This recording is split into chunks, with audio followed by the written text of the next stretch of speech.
बिस्मिल्लाहिर्रहमानिर्रहीम। अस्सलाम वालेकुम। आई एम प्रोफेसर मुआज़ रसूल, योर फिज़िक्स टीचर। स्टूडेंट्स, आज हमने इस लेक्चर में चैप्टर नंबर 3 को देखना है और चैप्टर नंबर 3 के सिलसिले में हमने law of conservation of momentum से लेकर तो रॉकेट प्रोपल्शन तक डिस्कशन करनी है। सो आइए अपना लेक्चर स्टार्ट करते हैं। जैसा कि आप देख सकते हैं कि मैंने पहले से ही आपका काम आसान करने के लिए ऊपर लिख दिया है कि ये लेक्चर नंबर 19 है, जो किसको डील कर रहा है, आपके फर्स्ट ईयर के चैप्टर नंबर 3 को डील कर रहा है, लेकिन पूरा चैप्टर इसमें शामिल नहीं है, जैसा कि मैं पहले ही बता चुका हूँ। सो काम शुरू करते हैं। हमारा जो सबसे पहला टॉपिक है वो है law of conservation of momentum, कि जिसकी स्टेटमेंट के मुताबिक किसी भी सिस्टम का टोटल लीनियर मोमेंटम हमेशा क्या रहता है, कांस्टेंट रहता है, लेकिन शर्त क्या है कि सिस्टम को क्या होना चाहिए, आइसोलेटेड होना चाहिए। और आइसोलेटेड सिस्टम कौन सा सिस्टम होता है? ऐसा सिस्टम कि जिस पे बाहर से कोई एक्सटर्नल फोर्स ना लग रही हो। आइसोलेटेड सिस्टम की example molecules of a gas enclose at constant temperature and pressure, या आप इसको यूं भी बोल सकते हैं molecules of a gas enclosed at STP, यानी स्टैंडर्ड टेंपरेचर एंड प्रेशर। इसका प्रूफ तो जाहिर सी बात है हम उस तरह से नहीं देखेंगे जिससे आपने रूटीन की क्लासेस में किया हुआ है, लेकिन थोड़ा सा आर्टिकल रिकॉल लाजमन करेंगे। कि फर्स्ट करें, ये मेरे पास दो मैसेज हैं M1 और M2, ये सेम डायरेक्शन में मूव कर रही हैं with velocities of V1 and V2। कुछ देर बाद दोनों आपस में क्या कर जाती हैं, कोलाइड कर जाती हैं। टकराने के बाद भी दोनों एक डायरेक्शन में मूव करती रहती हैं, लेकिन M1 की वेलोसिटी V1 से चेंज होकर क्या हो गई, V1 डैश, और M2 की वेलोसिटी V2 से चेंज होकर क्या हो गई, V2 डैश। तो according to law of conservation of momentum, जिसमें आपने बकायदा इस आर्टिकल में प्रूफ किया था कि टोटल मोमेंटम हमेशा क्या रहता है, कांस्टेंट रहता है, यानी जो मोमेंटम सिस्टम का कोलिजन से पहले था वही मोमेंटम सिस्टम का कोलिजन के बाद होगा। यानी initial momentum must be equal to final momentum. ये इनिशियल मोमेंटम है M1 V1 plus M2 V2, और ये फाइनल मोमेंटम है M1 V1 dash plus M2 V2 dash, और इक्वालिटी का साइन क्या शो कर रहा है, law of conservation of momentum को। इसका मतलब ये हुआ कि M और V का प्रोडक्ट हमेशा क्या रहता है, कांस्टेंट रहता है। इसका फर्दर मतलब क्या हुआ कि V M के क्या है, इनवर्सली प्रोपोर्शनल है। यानी अगर सिस्टम आइसोलेटेड हो तो हैवी मैस की वेलोसिटी कम होगी और लाइटर मैस की वेलोसिटी ज्यादा होगी, लेकिन दोनों का मोमेंटम जाहिर सी बात है क्या रहेगा, सेम रहेगा। यानी जैसे जैसे मास बढ़ती जाएगी वैसे वैसे वेलोसिटी कम होती जाएगी एंड वाइस वर्सा। इसी बात को समझने के लिए ये एमसीक्यू देखें, जो ये law of conservation of momentum को बहुत अच्छे तरीके से एक्सप्लेन कर देता है। When a bullet is fired from a gun, then, जब आप किसी बुलेट को फायर करते हैं और बुलेट गन से निकलती है तो क्या होता है, एक एक ऑप्शन देख लें। Gun recoil velocity is very small, ये बिल्कुल ठीक है। उसकी वजह क्या है कि गन की मैस ज्यादा है, और अभी हमने पढ़ा कि जिसकी मैस ज्यादा हो उसकी वेलोसिटी कम होती है। बीटा ऑप्शन देखें, bullet being smaller in mass has much greater velocity. और ये सेंटेंस भी बिल्कुल सही है, क्योंकि बुलेट की मैस इंतहाई कम है तो उसकी स्पीड इंतहाई ज्यादा होगी। अब आप देख रहे हैं गन की मैस ज्यादा, वेलोसिटी कम, और बुलेट के लिए मैस कम, वेलोसिटी ज्यादा, तो दोनों का प्रोडक्ट mv यानी मोमेंटम क्या रहेगा, कांस्टेंट रहेगा। यही आपको चार्ली ऑप्शन में दिखाई दे रहा है कि बोथ हैव सेम मोमेंटम। तो अगर अल्फा ऑप्शन भी सही है, बीटा ऑप्शन भी सही है और चार्ली ऑप्शन भी सही है, तो आपके इस एमसीक्यू का आंसर क्या होगा, ऑफ कोर्स डेल्टा, यानी ऑल ऑफ दिस। नेक्स्ट जो कॉन्सेप्ट हम लोगों ने देखना है वो है कोलिजन का, कि जिसमें दो ऑब्जेक्ट फिजिकली आपस में एक दूसरे से इंटरेक्शन शो करते हैं। काइनेटिक एनर्जी के लॉस होने या ना होने के लिहाज से कोलिजन्स की दो टाइप्स होती हैं, जैसा कि आपको पहले से भी पता है और मैंने यहाँ पे व्हाइट बोर्ड पे लिखा भी हुआ है, elastic collision and inelastic collision. Elastic collision वो होता है कि जिसमें काइनेटिक एनर्जी कंजर्व रहती है, यानी काइनेटिक एनर्जी लॉस नहीं होती, यानी काइनेटिक एनर्जी कांस्टेंट रहती है। जो काइनेटिक एनर्जी सिस्टम की कोलिजन से पहले थी वही काइनेटिक एनर्जी सिस्टम की कोलिजन के बाद भी होगी। इलास्टिक कोलिजन प्रैक्टिकली एग्जिस्ट नहीं करता है, याद रखिएगा। आइडियली इलास्टिक कोलिजन एग्जिस्ट कर सकता है, प्रैक्टिकली इलास्टिक कोलिजन एग्जिस्ट नहीं कर सकता। वो अलग बात है कि एक एग्जांपल हमारे पास ऐसी मौजूद है कि जहां पे कोलिजन्स ऑलमोस्ट इलास्टिक होते हैं, और ये आपने काइनेटिक मोलेकुलर थ्योरी में पढ़ी होगी, जहां पे आपने पढ़ा होगा कि मॉलिक्यूल्स, गैस मॉलिक्यूल्स के आपस में कोलिजन्स, और जिस कंटेनर में उन्हें रखा होता है उस कंटेनर की दीवारों से कोलिजन्स ऑलमोस्ट क्या होते हैं, परफेक्ट इलास्टिक। लेकिन इवन वहां पे भी काइनेटिक एनर्जी फ्रैक्शन में ही सही लॉस लाजम होती है। इसका मतलब प्रैक्टिकली इलास्टिक कोलिजन एग्जिस्ट नहीं करता। ऑन द अदर हैंड ऐसा कोलिजन कि जिसमें काइनेटिक एनर्जी कंजर्व ना हो वो इन इलास्टिक कोलिजन कहलाता है, यानी इसमें काइनेटिक एनर्जी कांस्टेंट नहीं रहती।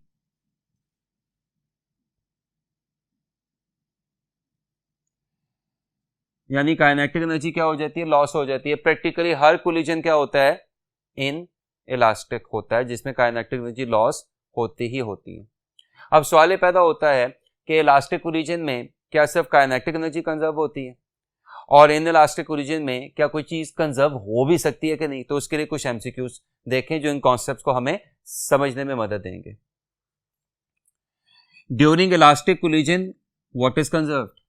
इलास्टिक कोलिजन में क्या कंजर्व होता है? तो चूंकि कोलिजन इलास्टिक है तो काइनेटिक एनर्जी कंजर्व होगी, और law of conservation of momentum इस बात पे डिपेंड नहीं करता कि कोलिजन इलास्टिक है या नहीं है, तो मोमेंटम भी कंजर्व होगा ही होगा। लिहाजा आपके इस एमसीक्यू का आंसर होगा Charlie, both A and B. क्या इसके अलावा भी कोई चीज कंजर्व होगी? तो इसका आंसर है जी बिल्कुल, टोटल एनर्जी। लिहाजा इलास्टिक कोलिजन में तीन चीजें कंजर्व होती हैं, momentum, kinetic energy and total energy. जबकि इसके बरक्स इन इलास्टिक कोलिजन में रिजल्ट थोड़ा सा मुख्तलिफ आ जाता है। मसलन एमसीक्यू देखिएगा, during in elastic collision what is conserved, और ऑप्शन वही आपको दिखाई दे रही है। तो याद रखिएगा, इन इलास्टिक कोलिजन में काइनेटिक एनर्जी कंजर्व नहीं होती, लेकिन इन इलास्टिक कोलिजन में मोमेंटम कंजर्व होता है, और इन इलास्टिक कोलिजन में टोटल एनर्जी भी कंजर्व होती है। लिहाजा याद रखिएगा, इलास्टिक और इन इलास्टिक कोलिजन में फर्क ही सिर्फ काइनेटिक एनर्जी के कंजर्व होने या ना होने का है, वरना दोनों कोलिजन्स के लिए याद रखिएगा मोमेंटम और टोटल एनर्जी हमेशा कंजर्व रहती है। अगर आप कंफ्यूज नहीं हो तो मैं एक दफा फिर इसको एक्सप्लेन कर दूं कि इलास्टिक कोलिजन में काइनेटिक एनर्जी कंजर्व होती है, इन इलास्टिक कोलिजन में काइनेटिक एनर्जी कंजर्व नहीं होती, जबकि मोमेंटम और टोटल एनर्जी दोनों में कंजर्व होते हैं, इलास्टिक में भी कंजर्व होते हैं और इन इलास्टिक में भी कंजर्व होते हैं। नेक्स्ट जो टॉपिक हम लोगों ने देखना है वो आपके इस चैप्टर का एक इंतहाई अहम लॉन्ग क्वेश्चन हुआ करता था, लेकिन यहाँ पे हम लोगों ने उसको लॉन्ग क्वेश्चन के पॉइंट ऑफ व्यू से नहीं देखना। Elastic collision in one dimension को डिस्कस करने के लिए वही एग्जाम्पल हम दोबारा डिस्कस करने की कोशिश करते हैं। फर्स्ट करें, वही मेरे पास मैस M1 थी और M2 थी जो एक पर्टिकुलर डायरेक्शन में V1 और V2 वेलोसिटी से रिस्पेक्टिवली बिलतरतीब मूव करती जा रही है। कुछ देर बाद ये आपस में क्या कर जाती हैं, कोलाइड कर जाती हैं, और कोलिजन के बाद M1 की वेलोसिटी V1 से चेंज होके V1 डैश हो जाती है और M2 की वेलोसिटी V2 से चेंज होके V2 डैश हो जाती है।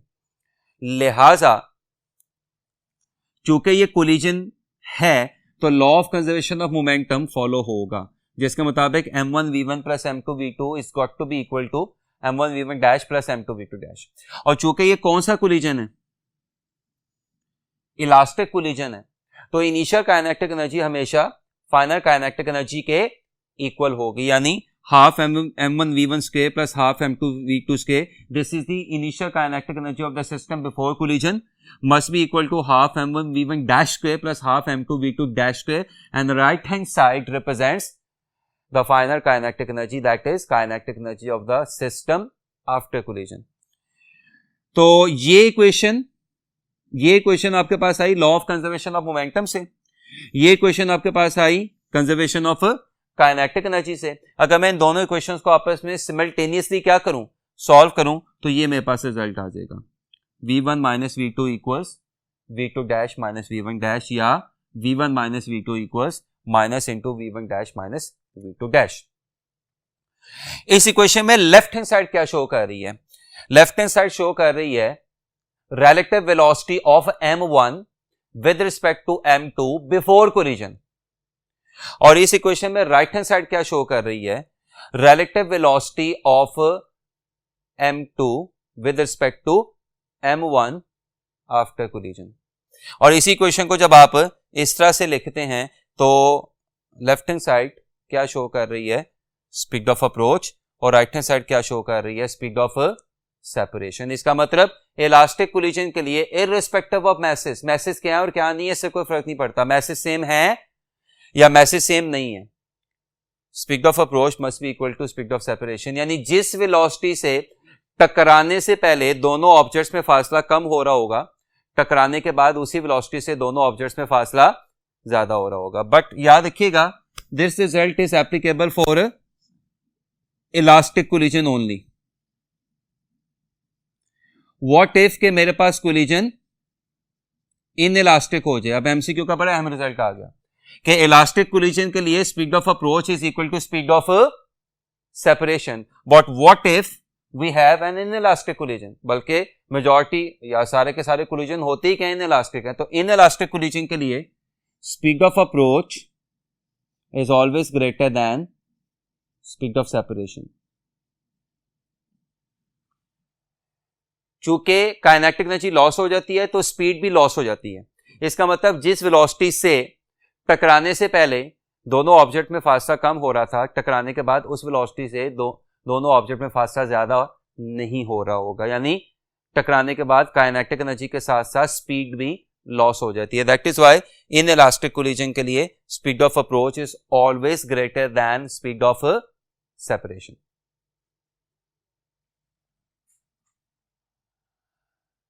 नाउ आफ्टर कोलिजन दोनों मैसेज किस वेलोसिटी से मूव करेंगी, तो इसके लिए आप कैलकुलेशंस किया करते थे। अगेन यहाँ पे कैलकुलेशंस की बहस में हमने नहीं जाना, तो उन कैलकुलेशंस के नतीजे में आपके पास ये v1 डैश और ये v2 डैश आ जाया करते थे।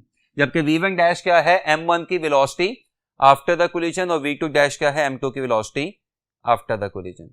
इन रिजल्ट से अगर आपको याद हो तो आप 4 मुख्तलिफ केसेस डिस्कस किया करते थे कि व्हाट इफ टकराने वाली मैसेज सेम हो, सेम ना हो, एक चल रही हो, दूसरी रुकी हो, दोनों चल रही हो।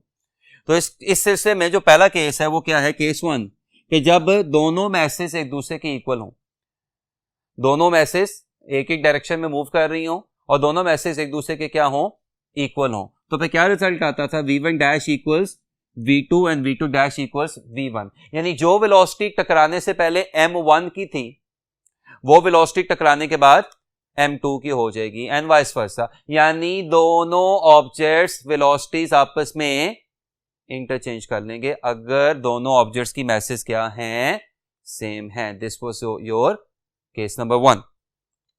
केस नंबर 2, अगर दोनों ऑब्जेक्ट्स की मैसेज क्या हो, सेम हो, और दूसरा ऑब्जेक्ट रुका हो। फॉर एग्जांपल एक स्नूकर की बॉल रुकी हुई है और दूसरी स्नूकर की बॉल उसको आके क्या करती है, हिट करती है। लेकिन रिमेंबर इस पूरी मोशन के दौरान हम सिर्फ ट्रांसलेशनल मोशन को डिस्कस कर रहे हैं, हम रोटेशनल मोशन को डिस्कस नहीं कर रहे। इसका मतलब स्नूकर की बॉल बेसिकली किसी फ्रिक्शनलेस सरफेस पे फिसलती भी आ रही होगी, रोटेशन अभी हमारी कैलकुलेशन का हिस्सा नहीं है। सो अब दोनों मैसेज क्या है, सेम है, और एक मैसेज क्या है, रुकी हुई है। तो अब रिजल्ट क्या आ रहा है कि v1 dash is equal to 0 and v2 dash equal v1। क्या मतलब, टकराने से पहले कौन मूव कर रहा था, m1, और कौन रुका हुआ था, m2। टकराने के बाद कौन मूव कर रहा होगा, m2, और कौन रुक जाएगा, m1। यानी टकराने के बाद m1 रुक जाएगा और m2 उसी वेलोसिटी से मूव करना शुरू कर देगा जिस वेलोसिटी से m1 टकराने से पहले मूव कर रहा था। तो अगर आप थोड़ा सा गौर से देखें तो पहले दो केसेस सेम बात है, यानी जब भी टकराने वाली मैसेज सेम हो वेलोसिटीज आपस में इंटरचेंज होती हैं। केस नंबर 3, अगर टकराने वाली मैसेज सेम ना हो, यानी m1 is less than m2 and v2 0, यानी एक बहुत हैवी ऑब्जेक्ट रुका हुआ है और हल्का ऑब्जेक्ट उसमें आके हिट करता है। दीवार रुकी हुई है और बॉल उसमें आके क्या करती है, हिट करती है। तो कॉमन ऑब्जर्वेशन है, दीवार को कोई फर्क नहीं पड़ेगा, वो टकराने से पहले भी रुकी हुई थी, टकराने के बाद भी रुकी रहेगी। लेकिन बॉल के साथ क्या होगा, वो जिस वेलोसिटी से आई थी उसी वेलोसिटी से या उसी स्पीड से वापस चली जाएगी और वेलोसिटी के साथ माइनस साइन क्या शो कर रहा है कि डायरेक्शन रिवर्स हो जाएगी। इसका मतलब अगर बहुत हैवी ऑब्जेक्ट रुका हो और एक हल्का ऑब्जेक्ट उसमें आके इलास्टिकली हिट करे तो हैवी ऑब्जेक्ट पे कोई फर्क नहीं पड़ता, वो रुका ही रहता है और हल्का ऑब्जेक्ट उसी स्पीड के साथ बाउंस बैक कर जाता है। केस नंबर 4, जब एक बहुत हल्का ऑब्जेक्ट रुका हो, एक बड़ा हैवी ऑब्जेक्ट उसमें आके हिट करे, बॉल रुकी हो और बैट उसमें आके क्या करे, हिट करे, तो बैट को कोई फर्क नहीं पड़ेगा, वो जैसे मूव कर रहा है वैसे मूव करता रहेगा। लेकिन जहां तक बॉल का ताल्लुक है वो बैट की ऑलमोस्ट डबल वेलोसिटी से मूव करना शुरू कर देगी। तो बेटा अगर आप थोड़ा सा गौर करें तो केस नंबर 3 और केस नंबर 4 टेक्निकली एक ही बात है, माइट इज राइट। यानी जब भी दो डिफरेंट मैसेज के दरमियान कोलिजन होता है तो हैवी मैस की वेलोसिटी पे कोई फर्क नहीं पड़ता, जो भी फर्क आएगा वो लाइटर मैस की वेलोसिटी पे आएगा। नेक्स्ट जो कॉन्सेप्ट हम लोगों ने देखना है वो है force due to water flow. इसको देखने के लिए फर्स्ट करें, ये मेरे पास एक पाइपलाइन है जिसका इख्तिताम किस पे हो रहा है, एक एंड वॉल पे, यानी पाइपलाइन का मुंह एक दीवार ने बंद किया हुआ है और इसमें एक अमाउंट ऑफ वाटर फ्लो करता हुआ आ रहा है।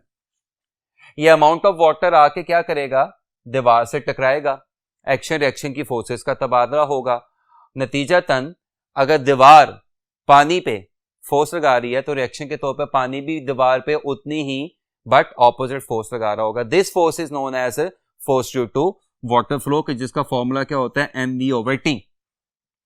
m क्या है, मास और amount of water which is moving with a velocity v in a certain time t।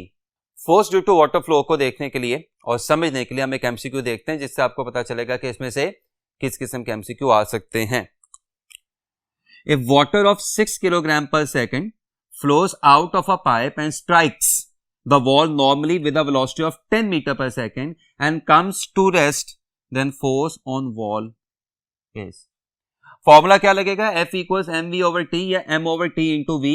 Now m/t is amount of water per second, that is kilogram per second। कितना given है आपको, 6, तो m/t की जगह क्या आ जाएगा 6 और v की जगह क्या आ जाएगा, ऑफ कोर्स 10, तो 6 into 10 is 60 न्यूटन। आपके इस एमसीक्यू का आंसर होगा डेल्टा, यानी 60 न्यूटन। आज का लास्ट टॉपिक जिसके बाद हम कुछ एमसीक्यूज की प्रैक्टिस करेंगे वो हमने देखना है रॉकेट प्रोपल्शन, मेन पॉइंट्स, ताकि एमसीक्यूज के पॉइंट ऑफ व्यू से आपको पता चल सके। रॉकेट की मास के 80% हिस्से का काम फ्यूल कैरी करना होता है। जिस हिस्से से फ्यूल कैरी होता जाता, खत्म होता जाता है, बर्न होता जाता है, वो हिस्सा रॉकेट से अलग होता जाता है, जिससे क्या होता है जी, रॉकेट की मास कम होना शुरू हो जाती है, उसकी स्पीड में इजाफा होना शुरू हो जाता है और उसका ग्रेविटेशनल फील्ड को एस्केप करना कंपैरेटिवली आसान हो जाता है। रॉकेट के अंदर, टिपिकल रॉकेट के अंदर जो फ्यूल का बर्निंग रेट होता है वो 10,000 किलोग्राम पर सेकेंड होता है, यानी 10,000 किलोग्राम का फ्यूल 1 सेकंड में बर्न हो रहा होगा, जिसके नतीजे में रॉकेट के पिछले हिस्से से निकलने वाली गैसेस की वेलोसिटी 4 किलोमीटर पर सेकंड तक हो जाती है, जिसे हम 4000 मीटर पर सेकंड भी लिख सकते हैं।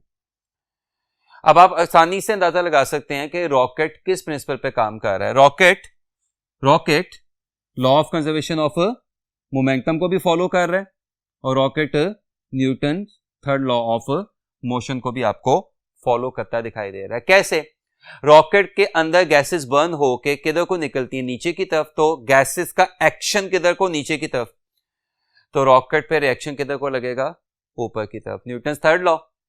या इसको एप्रीहेंड करने का दूसरा तरीकाकार क्या है कि गैसेस का मोमेंटम नीचे की तरफ किसके बराबर होगा, रॉकेट के मोमेंटम ऊपर की तरफ के। तो अब ये क्या बन गया, law of conservation of momentum. तो ये भी एमसीक्यू पूछा जा सकता है। तो याद रखिएगा, रॉकेट दोनों लॉज को फॉलो करता है, law of conservation of momentum को भी और न्यूटन से थर्ड लॉ को भी। रॉकेट के एक्सेलरेशन का फॉर्मूला होता है A इक्वल्स mv/m, जिसमें m क्या है, गैसेस इजेक्टेड पर सेकंड। मैं फिर बोल रहा हूं, इसमें ये स्मॉल m क्या है, गैसेस इजेक्टेड पर सेकंड या अमाउंट ऑफ गैसेस इजेक्टेड पर सेकंड। v क्या है, उन गैसेस की वेलोसिटी, और कैपिटल M क्या है, रॉकेट की मास। मैं फिर बोल देता हूं, स्मॉल m किसको शो कर रहा है, निकलने वाली गैसेस की अमाउंट पर सेकंड, स्मॉल v किसको शो कर रहा है, निकलने वाले गैसेस की वेलोसिटी, और कैपिटल M किसको शो कर रहा है, रॉकेट की मास को। व्हाइट बोर्ड दोबारा शुरू करते हैं।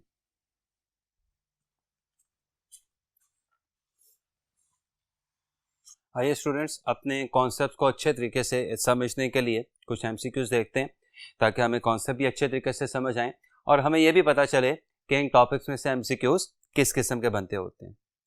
सबसे पहला एमसीक्यू देखिएगा, a ball of mass 2 kilogram travelling at 8 metre per second strikes a ball of mass 4 kilogram traveling at 2 meter per second as shown. After collision, both balls move at same speed v. Then what is v? Now, अब इस पे मैं law of conservation of momentum लगाने लगा हूं। ध्यान से देखें, जिसके मुताबिक initial momentum must be equal to final momentum. Now initial momentum in balls का अलग अलग था, that is m1 v1 plus m2 v2, जबकि फाइनल मोमेंटम इन दोनों बॉल्स का कंबाइन था। चूंकि टकराने के बाद ये दोनों एक ही स्पीड से मूव कर रही हैं, यानी फाइनल मोमेंटम की जगह क्या लिखा जा सकता है, m1 plus m2 into v। Now m1 क्या है, 2, इसकी इनिशियल वेलोसिटी क्या थी, 8, m2 क्या है, 4, इसकी इनिशियल वेलोसिटी क्या थी, 2, अगेन m1 क्या है, 2, m2 क्या है, 4, और ये वो कॉमन वेलोसिटी है जो टकराने के बाद आपने फाइंड करनी है, जिससे ये दोनों टकराने के बाद मूव कर रहे थे। 2 इंटू 8 16 एंड 4 इंटू 2 8, तो 16 plus 8 is 24 and 2 plus 4 is 6v। तो जब ये 6 उधर जाकर डिवाइड हो जाएगा तो the common velocity comes out to be 24/6, that is 4 metre per second. लिहाजा आपके इस एमसीक्यू का आंसर क्या होगा, पीटा, यानी 4 मीटर पर सेकेंड। अब इस एमसीक्यू को थोड़ा सा ध्यान से देखें, एक एमसीक्यू नहीं है, इससे मल्टीपल रिजल्ट निकल सकते हैं। मसलन अगर आप इस एमसीक्यू को समझ गए हैं तो आपको एक और रिजल्ट भी दिखाई दे रहा है कि स्पीड ऑफ अप्रोच आपको स्पीड ऑफ सेपरेशन के बराबर दिखाई नहीं दे रही, क्योंकि टकराने के बाद दोनों सेपरेट हुए ही नहीं है, दोनों सेम स्पीड से मूव कर रहे हैं। इसका मतलब है कौन सा कोलिजन है, जी बिल्कुल ये इनइलास्टिक कोलिजन है। ये 2 एमसीक्यू हो गए, अगर आप देखें थोड़ा सा गौर से देखें, एक एमसीक्यू ये, दूसरा MCQ the nature of the collision is inelastic. तीसरा एमसीक्यू इसमें से क्या हो सकता है, क्या सिस्टम की फाइनल काइनेटिक एनर्जी निकालें। अब सिस्टम की फाइनल काइनेटिक एनर्जी निकालने का मतलब क्या है, आपने इन दोनों की काइनेटिक एनर्जी निकालनी है which were moving together after the impact. तो अब उसके लिए आप क्या फॉर्मूला यूज कर सकते हैं, के E equals half mv square. m क्या है, दोनों की मैसेज, और v क्या है, दोनों की common velocity after collision, that is 4 का square. Now this is 2 plus 4 6, 6 by 2 is 3 and 3 into 16 is 48 joule.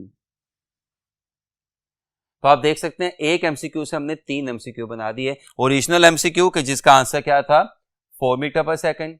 उसके बाद कोलिजन की टाइप, कौन सी टाइप है, इनइलास्टिक कोलिजन है। चलिए ये भी यहां पे मेंशन कर देते हैं कि दिस इज इनइलास्टिक कोलिजन।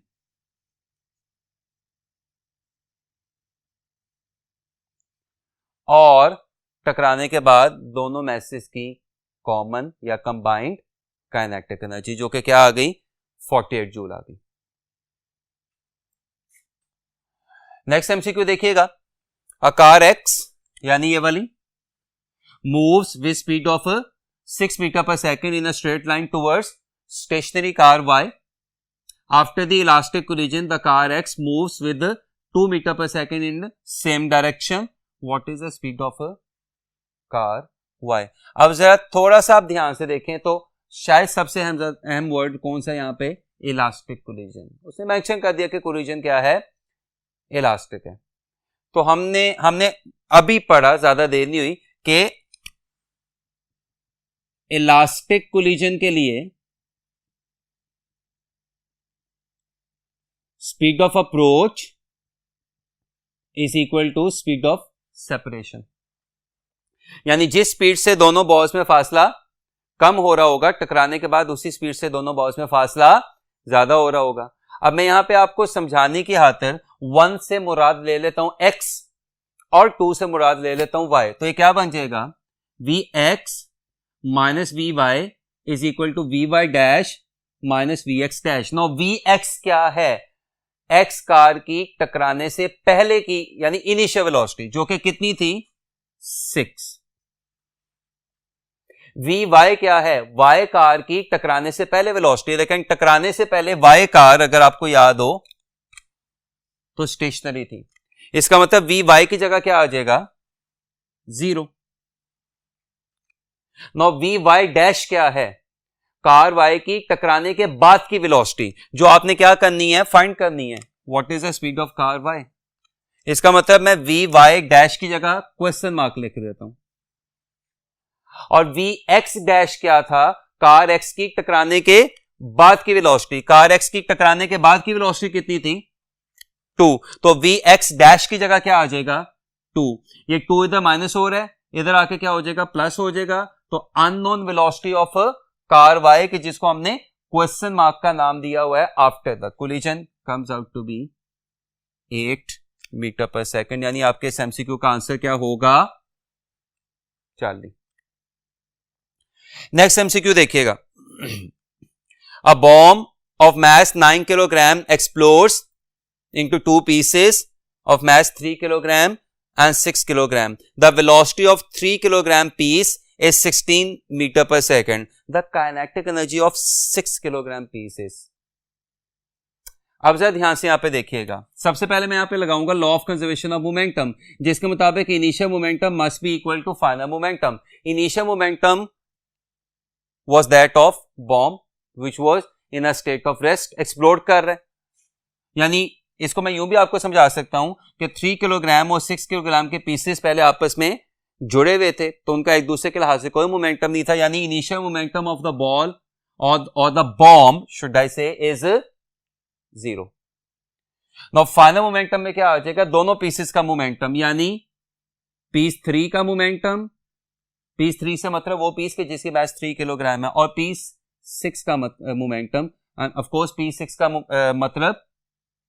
का मतलब वो मास के जो 6 किलोग्राम है। नाउ ये बॉम्ब का मोमेंटम था 0, m3 का मतलब 3 किलोग्राम वाले की मास विच इज 3, v3 का मतलब 3 किलोग्राम वाले की वेलोसिटी। 3 किलोग्राम वाले की वेलोसिटी क्या थी 16।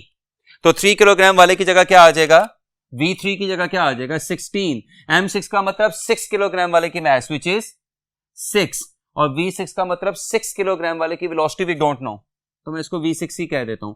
3 इंटू 16 इज 48, जो उधर जाके माइनस हो जाएगा, minus 48 is equal to 6v6। तो 6 इधर आके जब डिवाइड होगा तो v6 comes out to be -8 metre per second. अब आपका सवाल ये नहीं था कि v6 निकालें, आपका सवाल ये नहीं था कि 6 किलोग्राम वाले मास की वेलोसिटी निकालें, आपका सवाल क्या था 6 किलोग्राम वाले मास की काइनेटिक एनर्जी निकालें। तो rest is very simple, ke6 equals half m6 v6 का square. Half is a part of the formula, m6 का मतलब 6 किलोग्राम वाले की मास, और v6 हमने कितना निकाल लिया -8 का स्क्वायर। 6/2 क्या होगा 3, 8 का स्क्वायर क्या होगा 64, and 3 into 64 comes out to be 192 joule.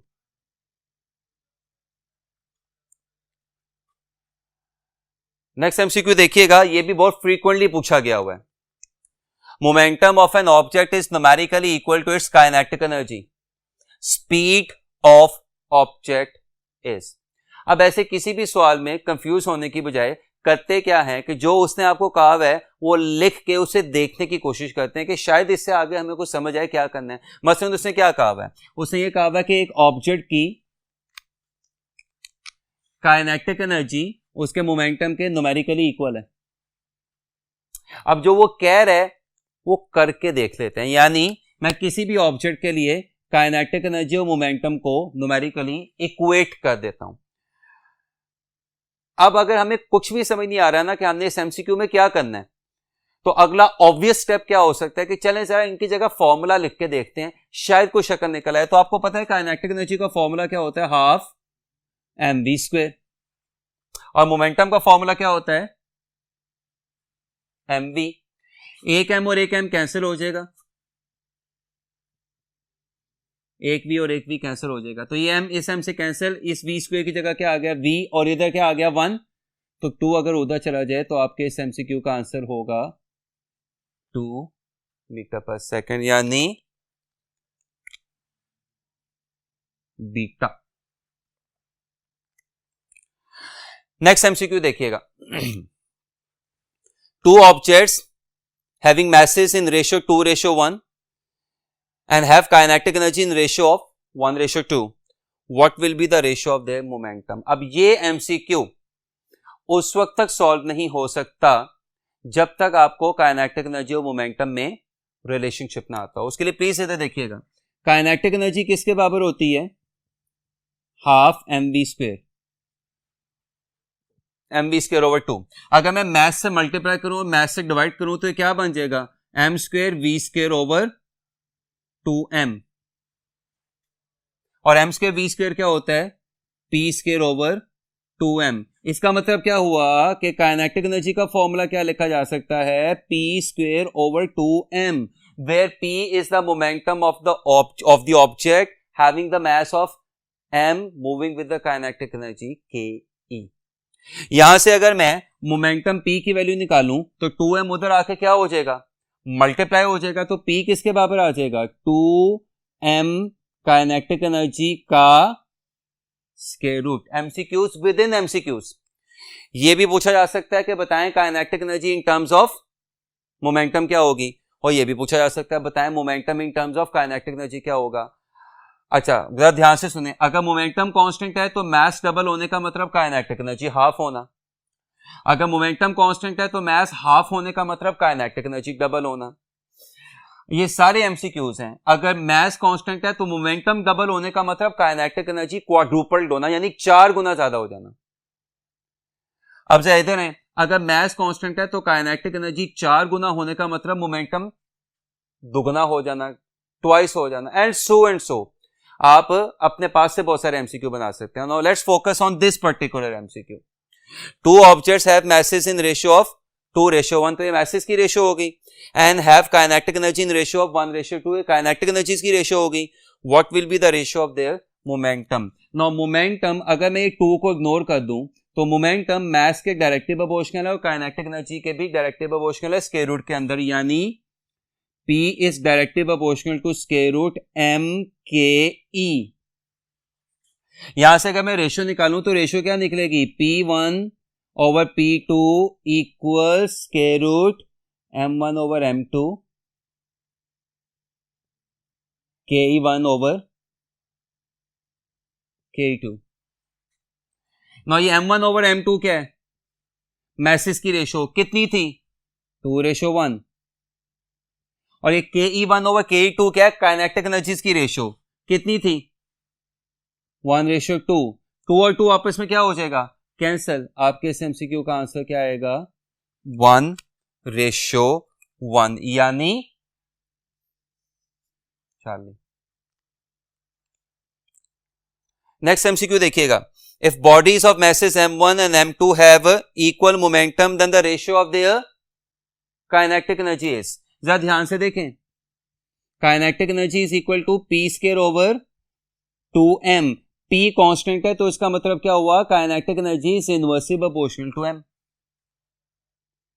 तो यहां से तो अब एक सिंपल इनवर्स रेशियो आ जाती है जिसके मुताबिक Ke1 over Ke2 is equal to m2 by m1। तो आपके इस एमसीक्यू का आंसर क्या होगा, 40। यहां पे बच्चा क्वेश्चन करता है why not Ke2 over Ke1, क्योंकि अगर आप Ke2 ओवर Ke1 करेंगे तो आंसर क्या आएगा, M1 ओवर M2। तो याद रखिएगा क्वेश्चन में पहले किसका जिक्र है, M1 का, और बाद में किसका जिक्र है, M2 का।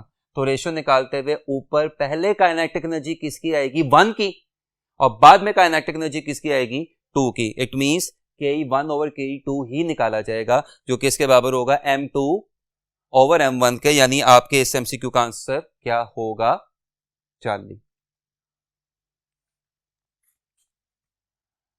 काम को खत्म करने की तरफ आ रहे हैं जी आहिस्ता आहिस्ता।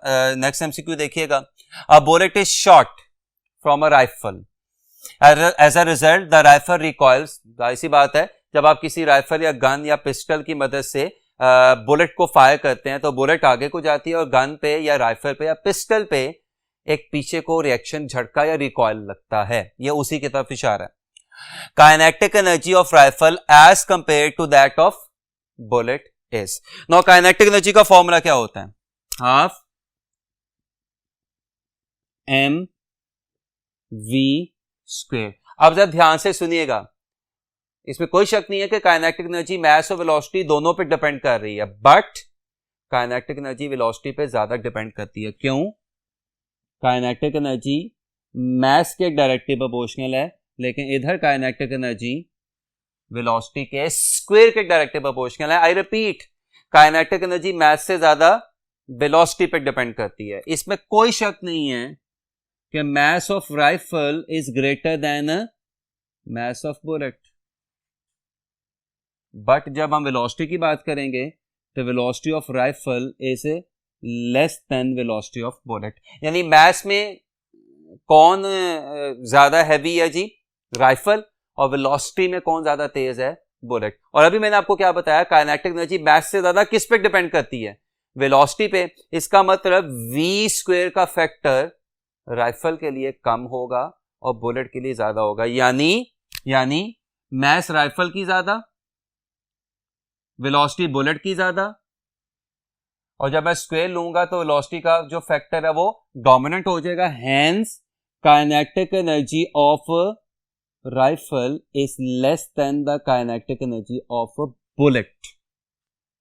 यानी राइफल की काइनेटिक एनर्जी बुलेट से क्या होगी, कम होगी। आपके इस एमसीक्यू का आंसर क्या आएगा, किसका वो पूछ रहा है, kinetic energy of rifle as compare to bullet, alpha less. आज का लास्ट एमसीक्यू आप प्लीज देखिएगा। Relation of A equals mv/m for rocket propulsion the unit of mr। मैंने अभी कुछ देर पहले आपको बताया A is the acceleration of rocket, capital M is the mass of the rocket, V is the velocity of the ejected gases, and small m is the mass of the gases ejected per second. यानी technically speaking, small m is basically mass of gases, mg, mass of gases ejected per time या per second. तो mass of gases का unit क्या होगा, kilogram, और time का unit क्या होगा, सेकंड। तो this comes out to be kilogram per second. यानी आपके इस एमसीक्यू में स्मॉल m की मास क्या होगी, मास ऑफ गैसेस इजेक्टेड पर सेकेंड, यानी किलोग्राम पर सेकेंड। यानी आपके इस एमसीक्यू का आंसर क्या होगा, beta, that is kilogram per second. Hopefully आज का लेक्चर और ये सारे एमसीक्यूज जो मैंने आपके साथ शेयर किए हैं आपको अच्छे तरीके से समझ आ गए होंगे। अपना बहुत ज्यादा ख्याल रखें। अल्लाह हाफिज।